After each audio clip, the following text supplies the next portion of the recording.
Hey guys, welcome back to my channel and welcome back to another renovation. Oh yeah.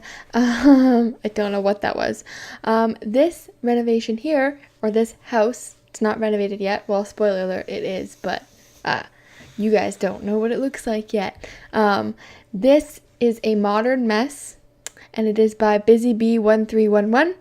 And they write, my current household is looking for somewhere to live, and they found a perfect modern house, or at least they thought it was perfect. The owner before them was a hoarder. I know how it is, and had so many bad memories in here that he cursed the house. Apparently I can't read. Cursed the house so that no other family has a good time.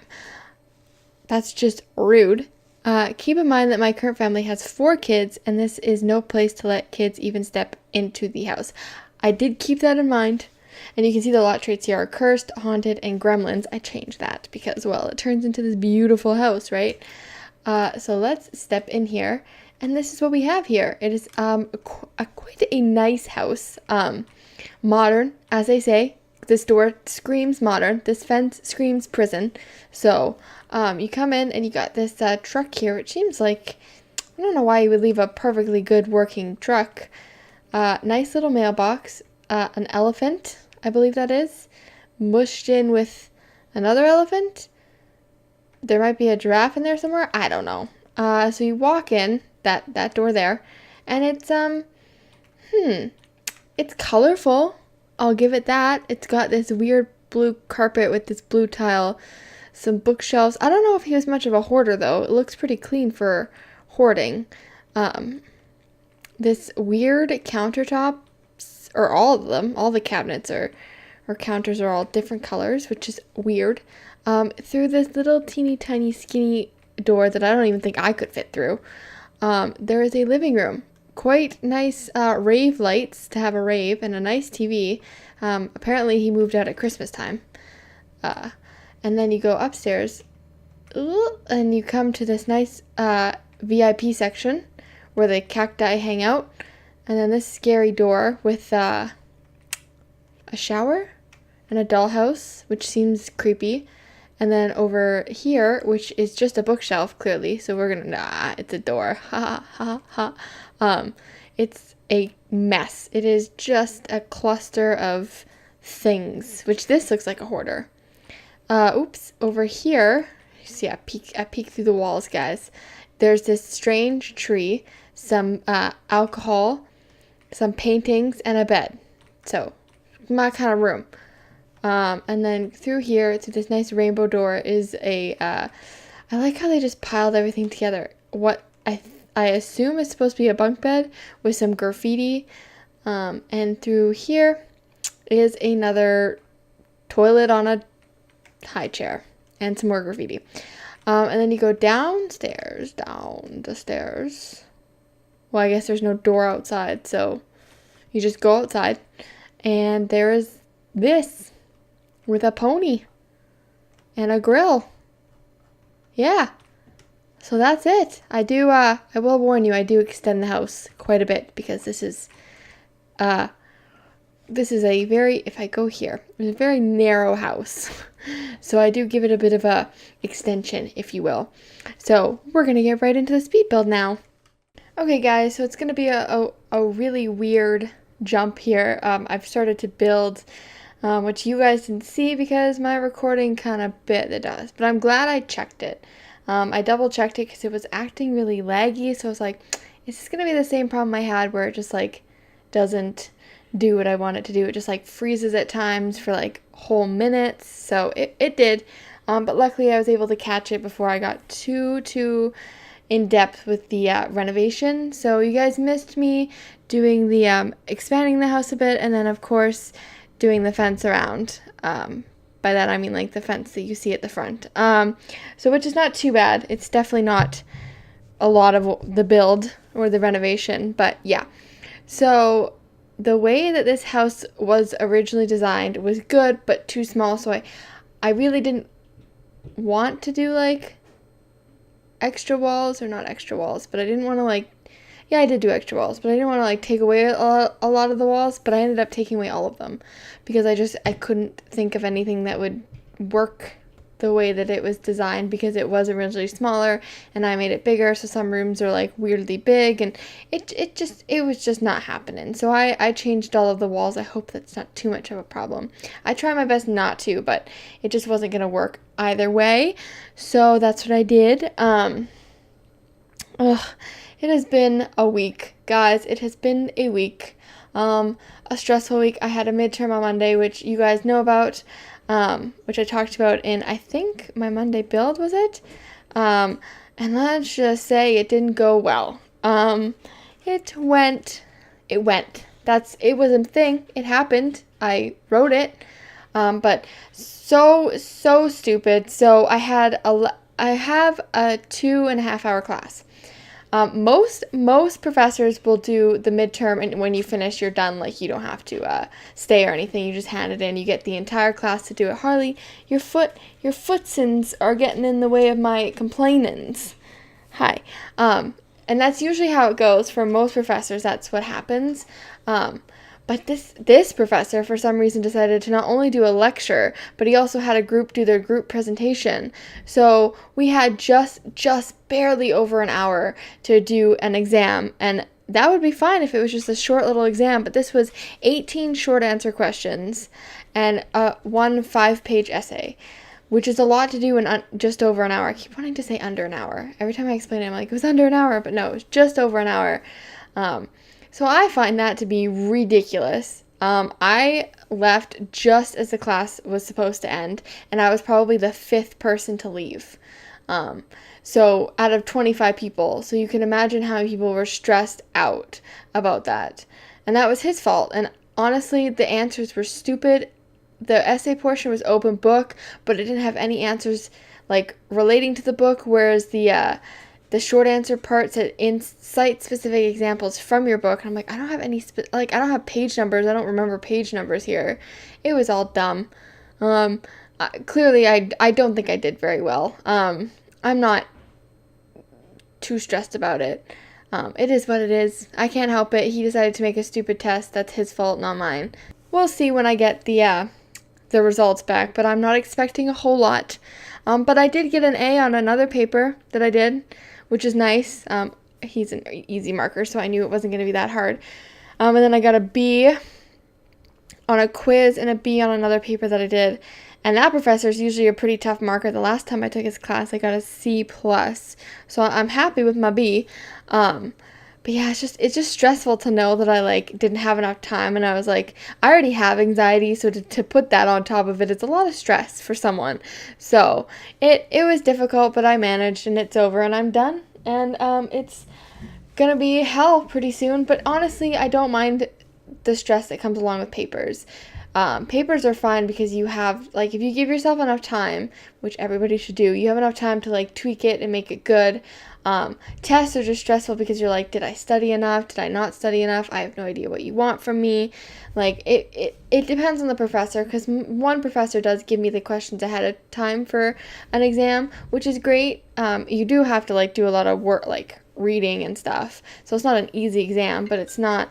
Oh, excuse me. I had to call you back. It's not a hard exam, or it is a hard exam. It's just not as stressful because you know exactly what to expect with what you're getting. Which I think honestly, it shouldn't be about how well you can memorize the work. It should be about how well you can comprehend the work. So doing open book exams or exams where you have the questions ahead of time make it a lot easier for professors to know whether or not you actually took the information they were saying and applied it, can apply theories and stuff. Just defining the theories doesn't mean that you understand what they are. So that is my bias though, but that's how I learn best. And honestly, as a history major, that tends to be how my professors go about things. This is a political science class that had the midterm, so I'm not stressed. And my advice to anybody who is in university or even in high school, if you fail a test or whatever, please don't take it to be the end of the world. Oh my god, I was the worst for it. I used to get a bad grade and be like, my life is over, I can't apply to university anywhere, blah, blah, blah. And then I got into university and I did poorly on one one assignment. To be fair, that teacher was sexist, so it wasn't my fault, but and I was like, oh no, they're gonna like kick me out of school. I've done fine. I have a really good GPA. I can go get my master's if I wanted to. So it's definitely not the be all to end all for one class, even one class if you do poorly. And I've done poorly in classes before. It's just, you gotta know what your forte is, right? Like I didn't know right off the bat that I wanted to do history. I stupidly in my second semester took a second year, sociology class, which is funny because I now really like sociology, and it was going to be my minor if it wouldn't have taken me longer to get my degree. I didn't want to stay in school for much longer, so I opted not to do that, but it was going to be my minor. But this second level class is all about theorists, and if anybody knows about theorists, you know that it's a lot of studying and a lot of memorizing what their theories were. So definitely, I don't know what was happening there.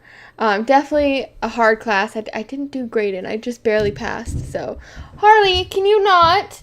Hey! He's rustling around upstairs. He's got a lot of energy, that dog. That dog, man, I took him to the park today after school. I didn't go to work today. I went to school. And there is this, like, little ravine thing by the park that he, every single time, without fail, will go down there. And I have tried to get him not to so many times, but he just does. And he went down there today, and it happened to be muddy, so he got covered in mud. So I had to come home and give him, like, a semi-bath because I didn't have time to, like, fully bathe him. And he didn't need, like, a full-on bath. He just needed to be wiped down, but I wanted to do it in the tub because he was, like, filthy, gross, disgusting dog. He is anyway. I love him, though, but he pisses me off sometimes. And then I went to my room to do something, like, I think I was making my bed like an adult, and he, like, went through the trash. He's been really angsty. Angsty, that's a word, right? Angsty, yeah. If I say it slower, it's a word. So, I don't know. He's just been really, has had a lot of energy. I think it's because the weather's gotten nicer, so it's been, like, he wants to be outside all the time, which is fine. I take him out as much as I physically possibly can. But he won't be so happy tonight when it snows because it's supposed to snow. I am so done with this. So done with this. I don't even want to bring it up. I don't want to complain about it anymore. If I just don't think about it, it won't happen. It hailed today on my way to school. It's fine. It's good. We're fine. It's not happening. It's not happening. It doesn't exist if I don't think about it. So yeah. So it's been one of those weeks where I'm just struggling to get along. I feel like I say that every week, but it's true. But at least this weekend I can have a weekend and not have to stress about a midterm, which is nice because that's all last weekend was. And, like, my mom and my brother were out, so I wanted to have, like, just a fun, chilled night with myself, and I ended up studying until 11 o'clock that night because I was just so stressed that this midterm was going to be horrible. And it was, but, I mean, what can you do, right? I got my mail. I got in the mail. I got, like, my registration date for next semester, and I just, like, laughed at it. It was like, I'm not gonna be there, suckers. It's so nice. It's so freeing. It's kind of like when you graduate high school and you're like, I'm not going back. I'm not going back. It's a song. You have to sing it when you graduate. You're not going back. Hopefully they don't, like, tell you that you didn't get enough credits or whatever. But it's nice. It's freeing. I'm excited to be done. I'm nervous to be done, and I'm terrified to start living in the real world, even though I can't live in the real world because rent here is super expensive. So it's like I'm never gonna move out. That's my new song. Never gonna move out. Because it's true, because I learned that Vancouver is now one of the most expensive places to live in Canada. In fact, it is the most expensive place to live. A one-bedroom apartment in Vancouver will cost you, I believe will set you back, did they say $1,500? $1,500 a month, and it's where the two-bedroom really gets me. A two-bedroom apartment in Vancouver will set you back $3,100. That's $3,100 a month. So, like, I'm just gonna live in a hole. So if you guys want to come visit my hole, I'll have a meetup and we can all get together and cry in my hole about the housing prices. So that's fantastic.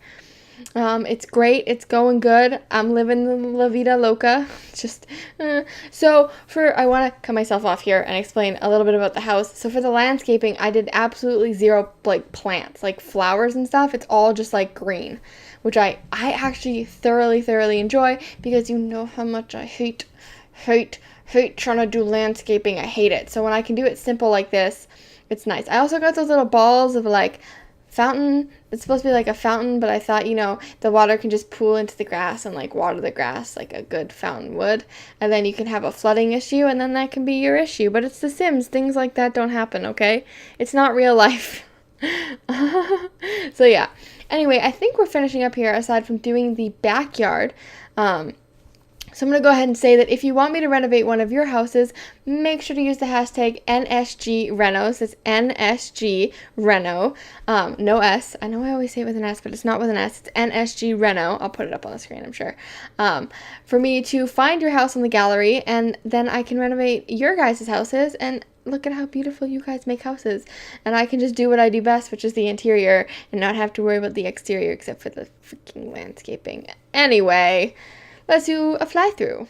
Okay guys, so we're going through our fly through here. I have the fountains all working well, so you can see what it looks like. People running by.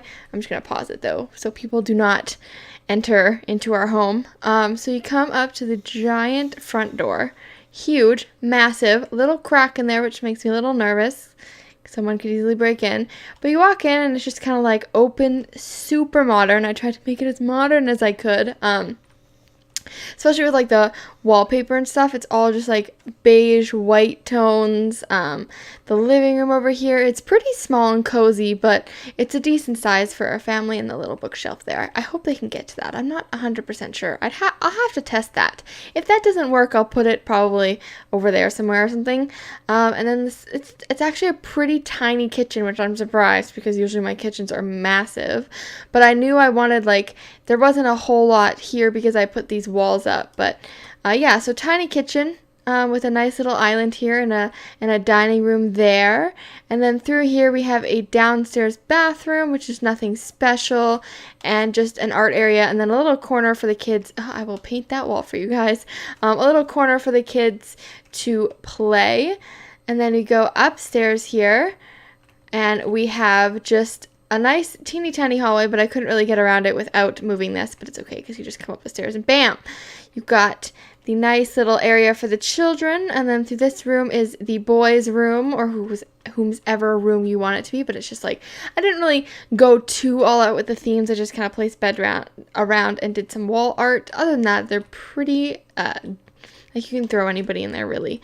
The children's bathroom for the kidlings. All right, let's not get too crazy. And here is the girls' room, which is a little bit more like, I don't know, put together, I guess. I love these curtains. And I did last minute add a toddler bed, because I'm like, I don't have one in this house, and they're probably going to have a toddler at some point. And then here's the master bedroom, which is not overly large, but it has a nice deck, which I would love to have a nice deck in my room, please. Mainly because it's sunny. When it's sunny out, I want a deck. When it's raining out, I don't. And when it snows, like it's supposed to tonight, I just want to cry. Here's the master ensuite, which is quite generous, I would say, because it's got a tub and a shower, so you're pretty golden there. And we go downstairs, and out back is just the backyard, and that's pretty much it. So if you guys like this video, make sure to leave a like, and if you want to stay up to date on all my content, make sure to hit subscribe, and I'll see you in my next video, guys. Bye!